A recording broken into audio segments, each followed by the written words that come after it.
Hi friends, welcome to our channel. இன்றைக்கி என்ன dish பார்க்க போகிறோம்னா கார இடியாப்பம் தாங்க பார்க்க போகிறோம். அதுக்கு வந்து நம்ம இந்த கடாயில் வந்து 1 டம்ளர் பச்சரிசி மாவு ஆட் பண்ணிடலாங்க. இதில் வந்து கொஞ்சமாக நம்ம நெய் ஆட் பண்ணிக்கலாம். அப்போ தான் இடியாப்பம் நல்ல ஈரப்பதத்தோடு நல்லா இருக்கும். இடியாப்பத்துக்கு தேவையான உப்பு ஆட் பண்ணிடலாங்க. இப்போ நம்ம நல்லா கலந்து விட்டுறலாங்க.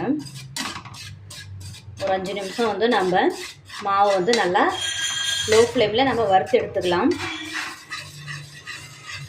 இப்போ இந்த மாவில் வந்து நல்லா கொதிக்க வச்ச சுடு தண்ணியை ஆட் பண்ணிடலாங்க. கொஞ்சம் கொஞ்சமாக நம்ம தண்ணி ஊற்றி நம்ம நல்லா மிக்ஸ் பண்ணிக்கலாம்.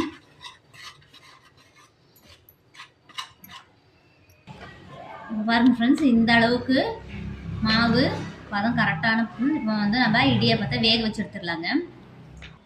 இப்போ வந்து நம்ம இடியாப்பத்தை இந்த இட்லி தட்டில் பிழிஞ்சு விட்டுக்கலாங்க. இப்போ பாருங்க ஃப்ரெண்ட்ஸ், தண்ணி நல்லா கொதிக்குது. இப்போ வந்து நம்ம வேக வச்சு எடுத்துடலாம். இப்போ பாருங்க ஃப்ரெண்ட்ஸ், நல்லா வெந்துடுச்சு. நல்லா வெந்துடுச்சு, ஒட்டாமல் வருது. இப்போ நம்ம எடுத்துடலாம். இப்போ பாருங்க, கடாயில் எண்ணெய் ஹீட் ஆகிடுச்சு. இப்போ வந்து நம்ம கடுகு உளுந்து ஆட் பண்ணிடலாம்.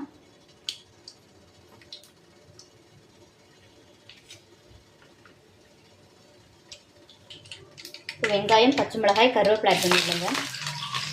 மஞ்சத்தூள் கொஞ்சமாக ஆட் பண்ணிடலாங்க.